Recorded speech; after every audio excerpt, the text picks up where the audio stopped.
A crippled airliner falls towards the Indian Ocean. It has no fuel, no engine power at all. Both engines are out. That's it. The captain struggles to do what no one has ever done before: safely land a passenger jet on the open ocean.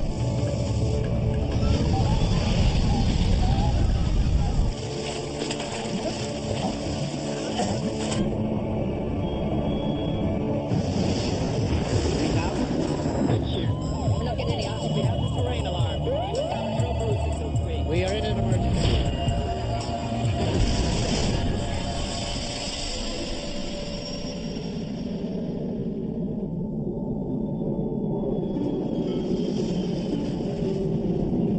The Comoros Islands, a remote holiday playground in the Indian Ocean. Days here are spent playing in the sand and splashing in the gentle waves. But in late 1996, the peace of the Comoros Islands is shattered. A plane is speeding towards the beach.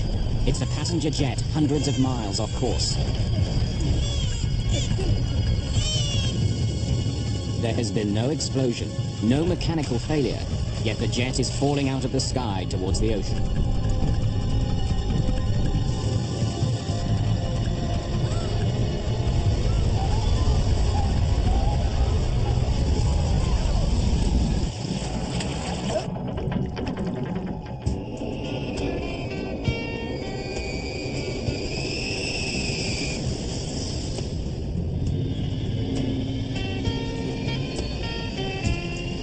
Ethiopian Airlines Flight 961 is on a routine trip from Addis Ababa to the Ivory Coast. The captain is Leoul Abate. At 42, he's an extremely experienced pilot. 7,300 kilograms. Center tank is 0. He has more than 11,000 hours of flying time to his credit. Total fuel is 14,500 kilograms. Check. Ethiopian Flight 961 will stop briefly in Nairobi, Brazzaville and Lagos before it reaches its final destination of Abidjan. The plane has just enough fuel for the first leg of the trip. It will get more in Nairobi. Less fuel on board makes the plane lighter, increasing efficiency. Switches are off. Captain Abate and his co-pilot, Jonas Makuria, expect their day's work will be over in about 12 hours when they land in the Ivory Coast. All clear. The day was a bright day, clear skies. Everything was fine. The passengers on board 961 are a mix of Ethiopians and travelers from other countries flying for business and pleasure. Michael Adenyo, seated in economy class, is a Kenyan businessman on his way home to Nairobi. I spent the whole of Friday trying to get on that flight, calling the airline every hour or so. I remember Friday night, about 11 o'clock, I called them again and they said, look, just come to the airport, we'll see if we can find a seat for you. So I sometimes feel I put myself in that aircraft. Near the front of the plane, American Frank Pancho Huddle is also getting settled in. He's the United States Consul General in Bombay. My wife, Palm, and myself decided to take a trip to Africa and go on safari. I wanted a daytime flight because it was safer. So I picked Ethiopian Airlines, which had a good reputation. It was one of the 2 carriers in all of Africa that was FAA certified. A few rows ahead of them is Mo Amin, a legendary news cameraman and journalist. He's a well-known personality, especially in Ethiopia. In 1984, Amin captured images which shocked the world. His pictures of the Ethiopian famine prompted an outpouring of aid, which helped pull Ethiopia back from the brink of starvation. Mo Amin was, I think, the most famous news cameraman of his time, and also one of the strangest of characters. Amin is known for never backing down in a fight. He has stuck his nose and his camera into conflicts across Africa. While filming in Ethiopia, he had even lost an arm in a bomb blast. Today, he's returning home to Nairobi after a brief business trip.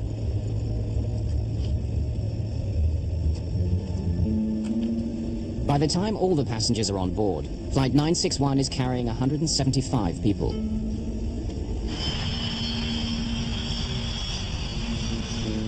Not only is Captain Abate used to this route, but he's also very comfortable with this aircraft. B1. He and other members of Ethiopian Airlines call it Zulu.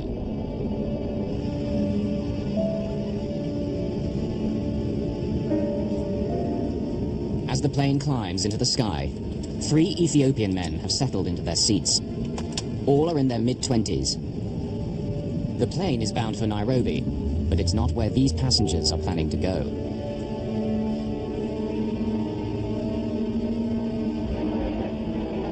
We took off, everything was fine. The cabin crew called us, she asked if we want to have coffee or tea, whatever. Yeah, thank you. Coffee? Make it 2. The plane is flying at 12,000 meters when the 3 young Ethiopians make their move. And I heard a noise at the back, somebody shouting, and when I looked back, he was running up towards the front, pushing the air hostesses away.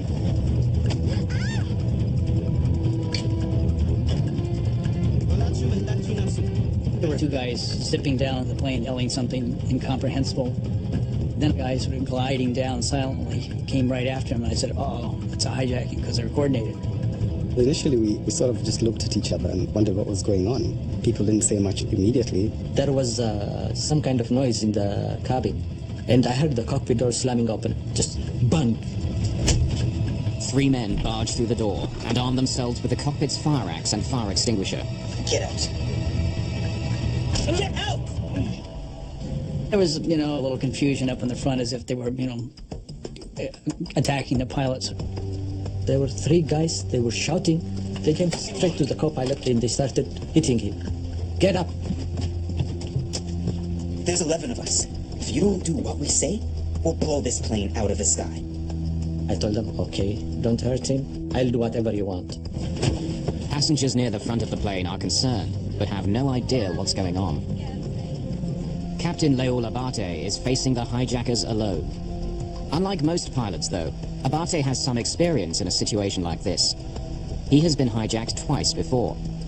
The first hijack was a local flight, and then 2 hijackers who had a hand grenade came into the cockpit, and they forced her to fly to Nairobi. Abate's second hijacking was just a few years later, when he was piloting a 737. The hijackers again held the hostess hostage, and they came into the cockpit. They told me it was hijacked, and they went to fly to Sweden. No one had been hurt or killed in either of those incidents. In both cases, Captain Abate had landed safely. But the turbulent political situation in the region means hijacking is an unpleasant reality. From 1990 to 1996, 10 Ethiopian Airlines planes had been hijacked. This time, though, the hijackers make a very unusual request. Fly to Australia. What? Fly us to Australia. We don't have enough fuel to get to Australia. It's too far. We can go to Nairobi, or Zanzibar, or Dar es Salaam, and then refuel, and then go to Australia.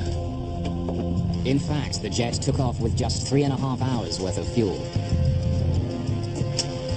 But the hijackers don't know that. They've been reading the in-flight magazine, which tells them the maximum flying time of a 767. 11 hours.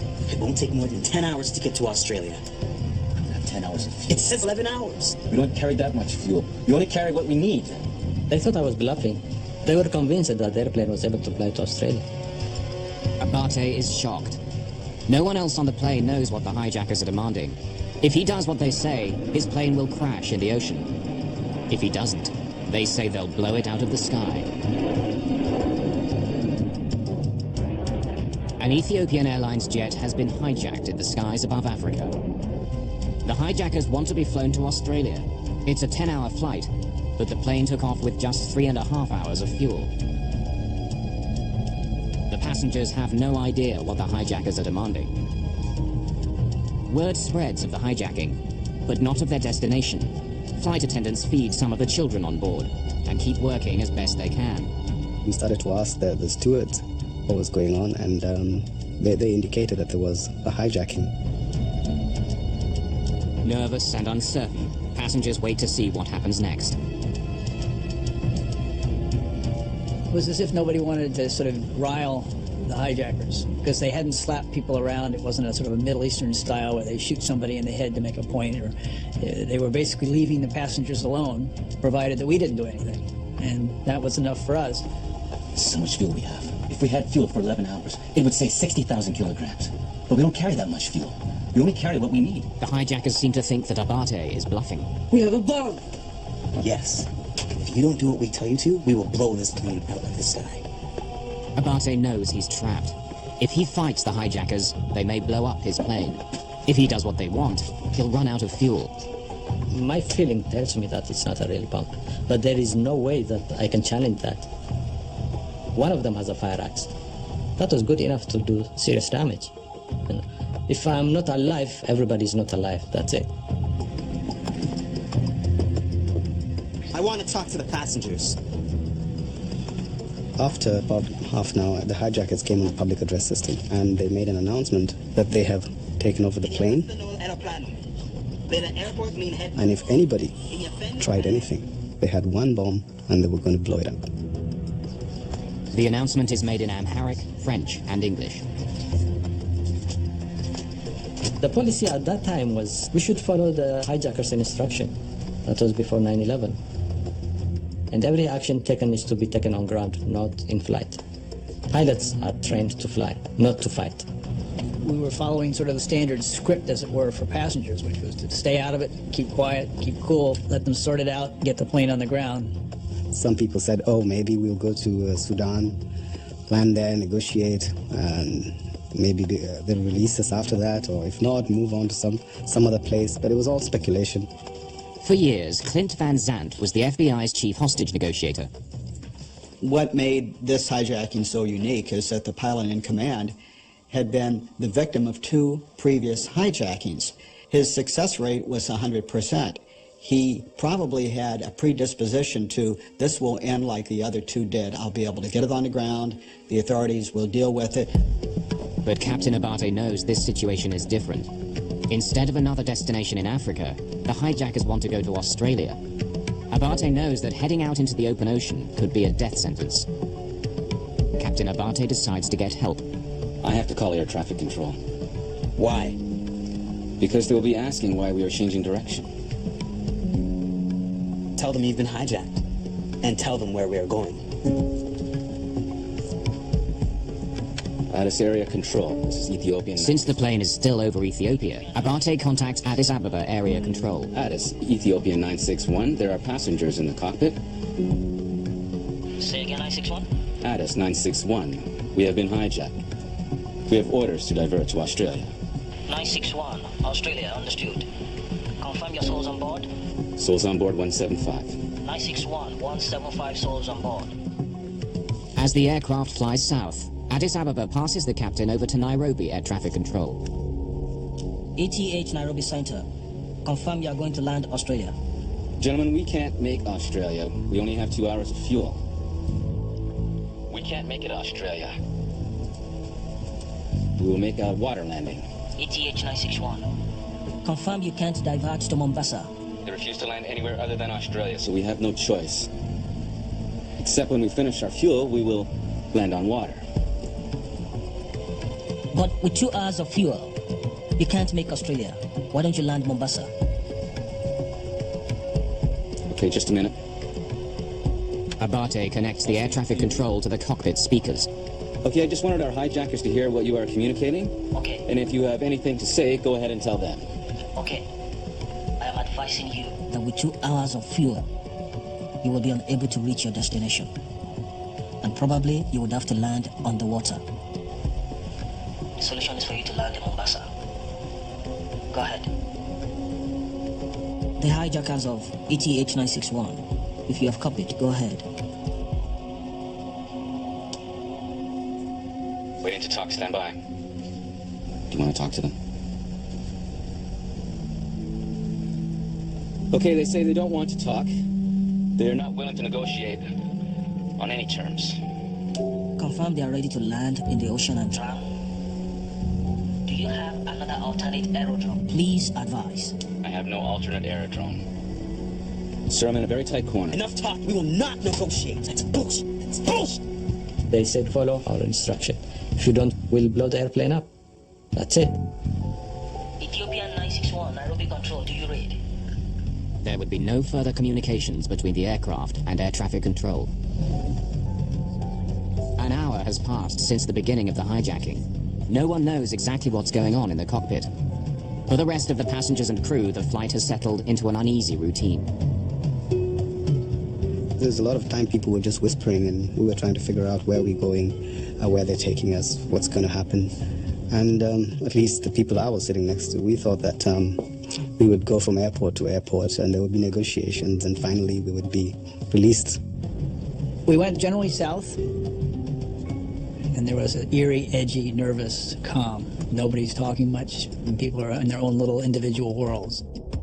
With only a fraction of the fuel needed to get to Australia, Abate decides to defy the hijackers. Without their knowledge, he continues south instead of east towards Australia. I started following the African coastline because in case anything happens, we'll have a place to ditch or land safely, because most of the cities are by the coastline. But with a glance out of the window, the hijackers suddenly realize they've been tricked.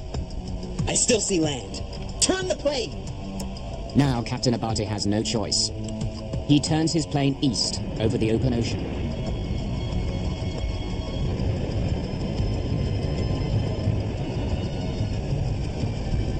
As the ocean unfolds below him, the captain begins forming another plan.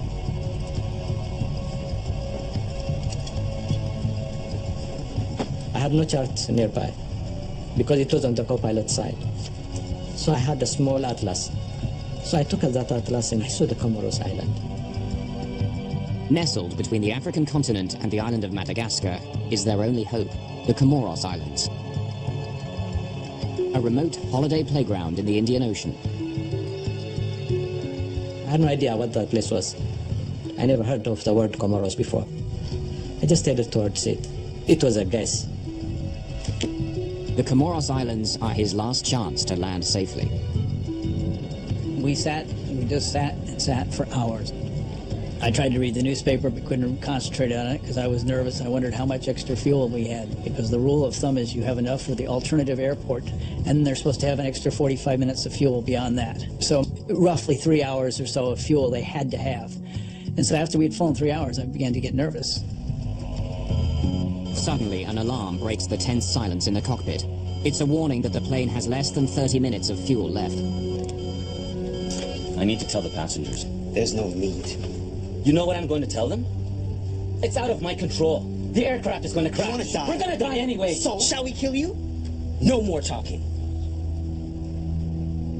Don't worry, I have the axe. Please. At least let us attempt a controlled landing.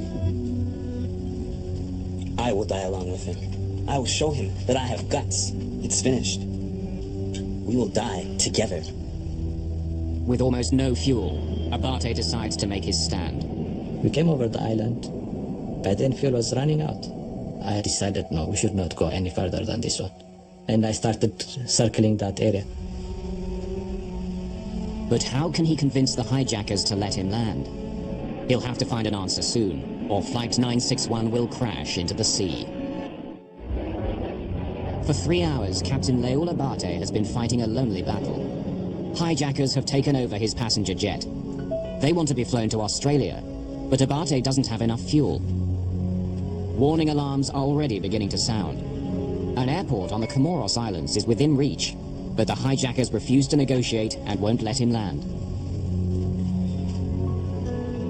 At stake, the lives of all 175 people on board.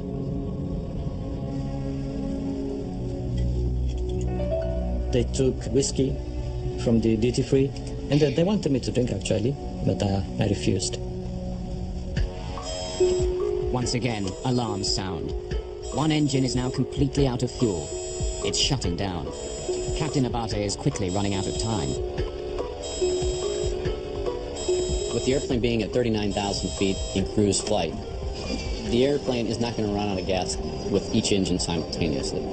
There'll probably be a bit of a lag, which in this case there was. The right engine stopped functioning first. First thing I noticed, the engines sound different. Because there's only one engine running. It had a much deeper sound. Abate follows standard emergency procedures. He starts the APU, or Auxiliary Power Unit. It's a generator that can supply extra electrical power when one engine is lost. Most of the passengers don't know how serious the situation is. But Captain Abate knows the plane is in grave danger. I lost the engine at 39,000 feet. I cannot keep on flying at 39,000 feet with engine failure. With thrust from only one engine, the aircraft immediately slows down. At a lower speed, the wings don't provide as much lift. Abate must descend to an altitude where the air is thicker. Denser air means the wings can provide enough lift to keep the aircraft flying level. The plane continues to descend. Even with only one engine, and despite the drop in altitude, the tiny Comoros Islands are still within reach of the crippled airliner. There is an airport at the capital, Moroni. If he can convince the hijackers, Abate could land there. It's gone down 1,000. When the engine stops, it descends. It will descend whether you like it or not. Alone in the cockpit, Captain Abate takes a dangerous chance. He explains the situation to everyone on board. Ladies and gentlemen, this is your pilot. We have run out of fuel, and we're losing an engine at this time. We're going to make a crash landing. When the pilot came onto the public address system and said that he had no alternative but to crash land, that is when it actually dawned on us and we realized that this is a life and death situation. Captain Abate also makes a desperate call for help. We have already lost one of the engines. He wants the passengers to overpower the hijackers so he can land the plane. I ask all passengers to react to the hijackers. Thank you. Captain Abate knows the call for help is a huge risk. Even though I was expecting some kind of movement in the cabin, but I had to do my job. I was doing what I had to do. Keep the airplane in control, fly it. While Captain Abate waits for action, the passengers are more confused than ever. He said, react against the hijackers, which is an odd phraseology. Nobody reacted. I think part of it was the way he said it was not sort of a normal way in English that you would ask someone to take on the hijackers. But he also was trying to do it enough so they wouldn't notice what he was saying. At least one of the passengers does understand. As a news cameraman, Mo Amin has never shied away from a challenge. Amin makes his way to the economy section in the rear of the plane. Here is a man who had spent 20 or 30 years in some of the most difficult and dangerous war zones of the world, who'd been beaten up, who'd been shot at, who'd been jailed. He was a kind of alpha male, if you know what I mean. He could talk anybody into anything. He made it like he was going to the bathroom, and then he came back and he started talking to people who were 3 or 4 seats ahead of me. And from his gestures and actions, he was trying to get us to stand up against the hijackers. With your help, we can take them. There's only 3 of them. Come on. Come on. Not knowing what would happen, not knowing what these people were capable of doing. And, of course, the fact that they had indicated that they would blow up the plane if anybody tried anything. Always, always have to measure. Am I going to make the situation better, or am I going to make it worse? Who's ready to take the chance that your precipitous action against the hijacker might not cause him to set that explosive device off and take the life of everybody on board the plane? In the end, the passengers choose not to act. Captain Abate is still alone against the hijackers. In the cockpit, the hijackers try to take control in a vain attempt to keep the plane in the air. It's descending. Don't worry. I'm not the one who's doing that. Inadvertently, one of the hijackers disconnects the autopilot. The plane swerves wildly.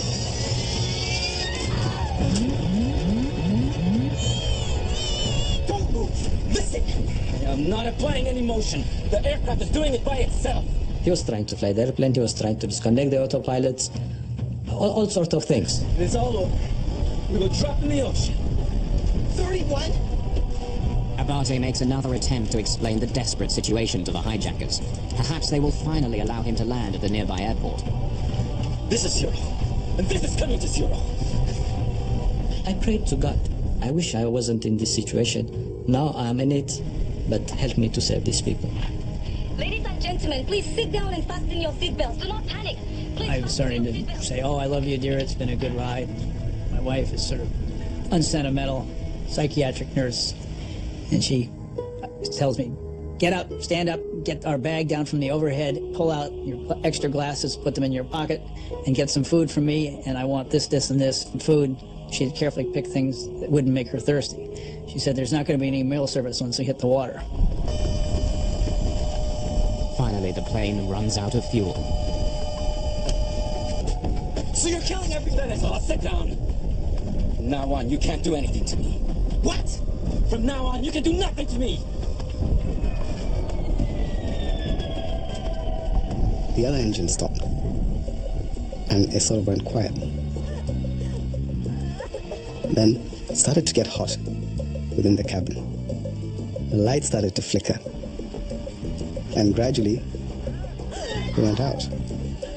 That's it. Both engines are out. That's it. Is this what you wanted? This $40 million aircraft has become a 100-ton glider. The plane is out of fuel, and Abate is out of options. A crash landing in the sea is all but inevitable. Both engines are out. That's it. Is this what you wanted? Almost 4 hours after takeoff, Ethiopian Airlines Flight 961 has finally run out of fuel. Hijackers have taken over the plane and have forced the captain to fly over the ocean. The loss of engine power starts rippling through the plane. As well as driving the jet through the skies, the engines supply power to most of the electrical and hydraulic systems. Without the engines, the computer screens, automatic pilot, and many other functions of the plane stop working.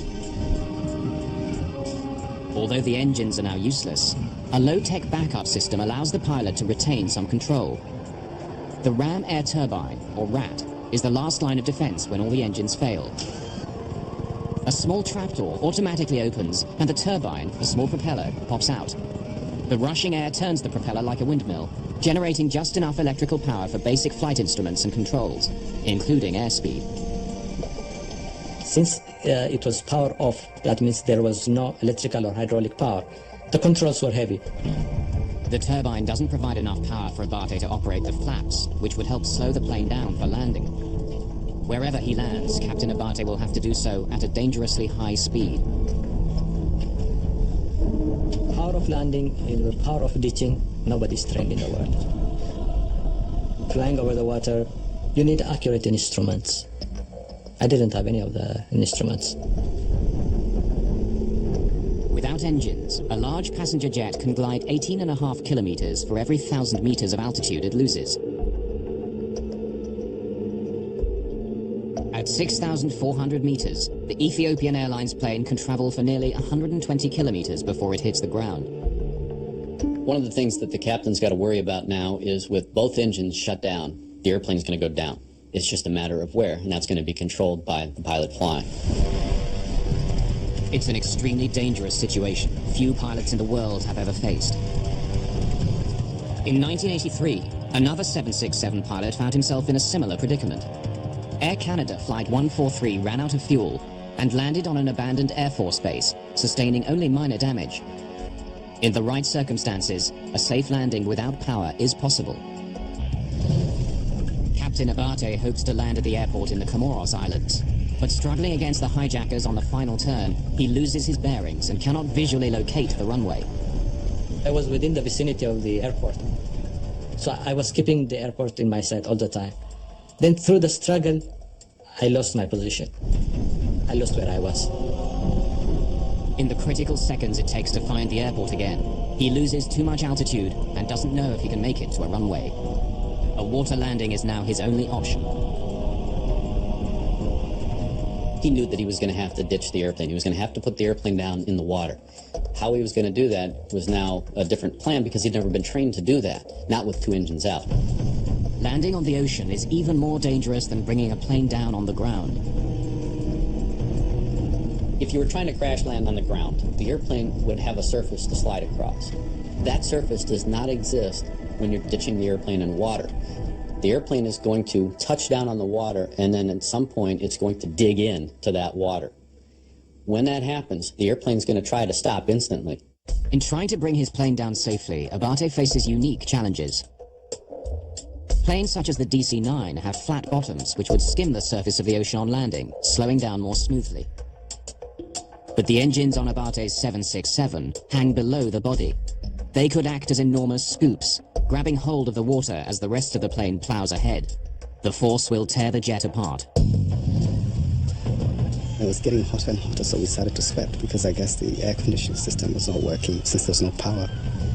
And that's when people started to scream, started to panic, looking for life jackets, praying to Jesus, praying to Allah. Some ladies were asking people to go and plead with the hijackers, not realizing that it wouldn't make any difference at this particular time. We didn't have any fuel and that was it, going down. But I guess at that time, your hope is all you have. Descending fairly rapidly. The plane is lurching wildly a couple of times. They're fighting up in the cockpit for the controls. It's my responsibility. The passengers must know what's going on. Send and increase the speed. It doesn't make any difference. Please. All the same, we're going to die.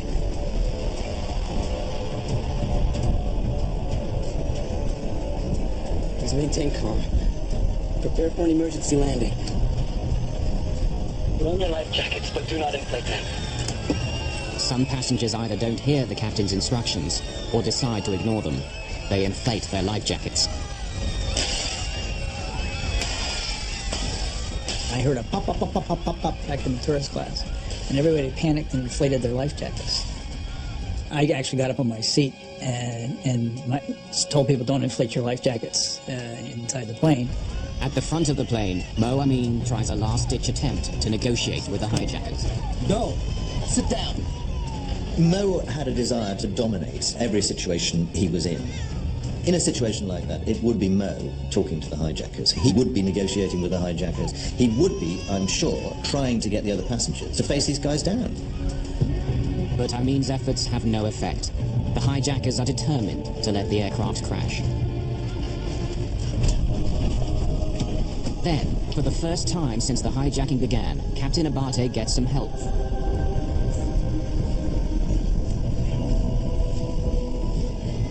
Controls. I need help. They're too heavy. We told them, guys, now we are on the last point. You should sit down and fasten your seatbelts. They refused. I never thought I would ditch in my lifetime. I never thought I would lose 2 engines and ditch in the middle of an ocean. I never thought anything would like that happen in my life. Last few seconds, I remember looking out both sides of the window. I could see water. And then I took the crash landing position. All these things go through your mind. I guess, having been brought up in a Christian family, I said my last prayers. I said, well, if there is heaven, I hope I get out on the right side of things. Outside in the window, you could see land at the last minute. And we realized that we were, for the first time, that we were near land, but over water. I used to love that airplane. We used to call it Zulu. In my heart, I was talking to it. So I said, Zulu, you can make it. Now you should be able to. I know you'll make it. I was talking to it. On the beach, tourists are stunned. The horror of the crash is captured on one of their video cameras. The plane is flying at more than 370 kilometers per hour when it hits the water. First bump, fairly gentle. And I sort of breathed a sigh of relief. Wow. As soon as we touched the water, it was quite violent. And the second bump, like a 30-mile-an-hour auto accident. I had a feeling the plane was not going to hold. The third bump. And I said, uh-oh, I'm dead. And I blacked out. Oh my God! Oh no! The ditching was very rough. The aircraft broke apart into 3 pieces. The cockpit broke off and the tail end broke off, so we started to go down. There was water gushing in on both sides. Passengers who survived the initial impact struggle to escape from the shattered wreckage. As water pours in, people who've already inflated their life jackets become trapped. The water pushes them towards the ceiling of the plane. In that kind of panic, people do all sorts of things that maybe are not rational.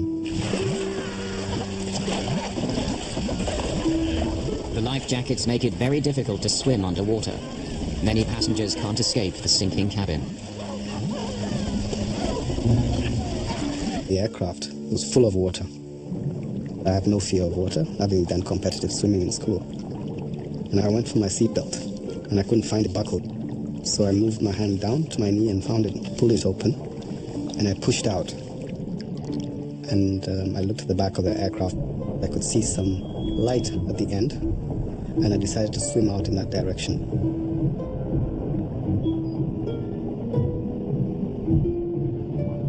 As I swam out, one of the passengers trying to get out of the seat grabbed my leg. And I said to myself, oh my God, this can cause me to drown. But I decided not to fight back. And they pulled themselves out and let go of my leg. And then I continued to swim out to the back of the aircraft and swam to the surface. I was really exhausted. I felt very tired. And I looked up and said, okay, could this be heaven? Because I wasn't really sure whether I was alive or dead. I was trying to tell the co-pilot to get out. Then he was not there. Then I said, okay, then it's about time for me to go out. I woke up, was floating in the water, and I went, hey, I'm alive. I looked for my wife who'd been sitting on my right, and she was gone. My heart sank. And I looked to my left, and she was now on my left. She had swirled around and swapped. We were out floating in the ocean. You can see what looks like an uninhabited cliff. It might be a tropical island. It's like a movie, you know.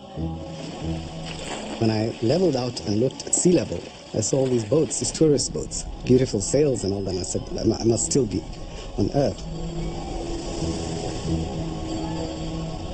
When I looked around me, I could see all these people, life jackets and bits and pieces of debris, broken seats, floating bodies.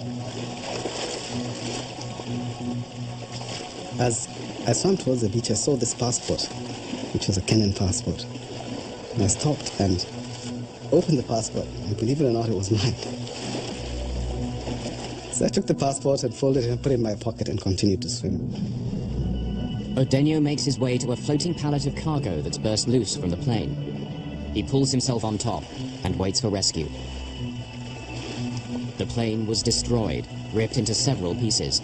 I saw things scattered around me, the tail of the airplane far away from me. I never expected something like would happen.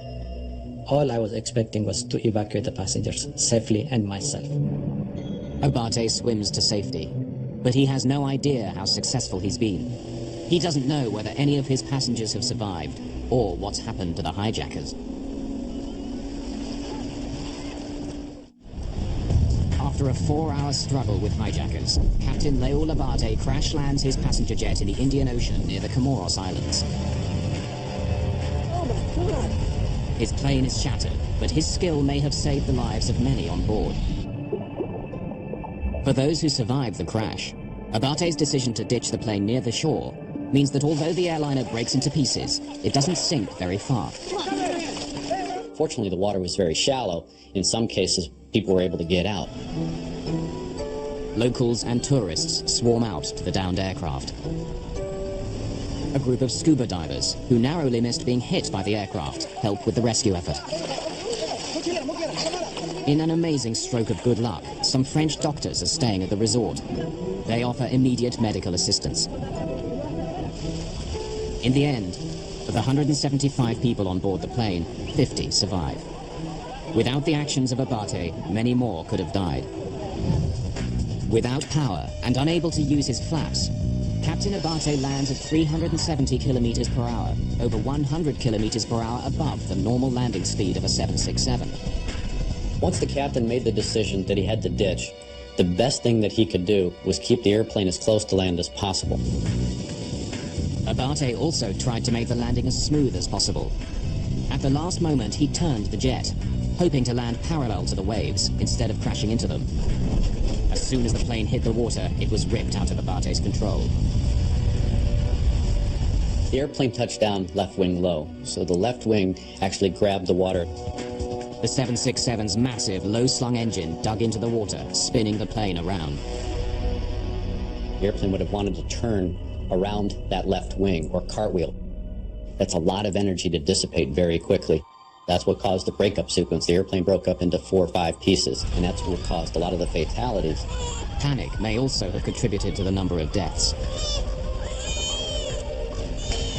Disregarding Abate's instructions, many passengers inflated their life jackets. The life vest wants to keep you buoyant or try to drive you straight up, and that could hamper and restrict your ability to get out of your seat. In some cases, people were still strapped in their seat when the airplane sank, and they unfortunately drowned. Mo Amin, who had tried to rally the passengers against the hijackers, was standing up when the plane crashed. He was probably thrown against a bulkhead when the plane crashed, dying instantly. Mo had survived everything. He had more than 9 lives.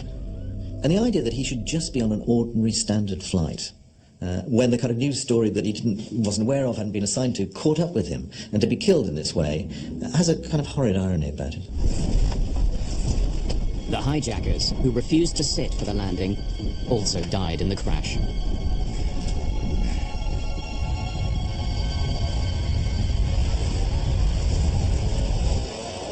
In the days after the disaster, other pieces of the puzzle became clearer. Despite claims by the hijackers that there were 11 of them, in fact, there were only 3. But who were these desperate men, and what were their motives? They were imprisoned, thrown in jail, persecuted and tortured by the government. They didn't specify which government, at least to the best of my understanding, and that they had escaped from jail and that they were going to make history. They said they have friends in Australia and they want to get united with them. They wanted to go into a second country where they get the refugee status and have a better living.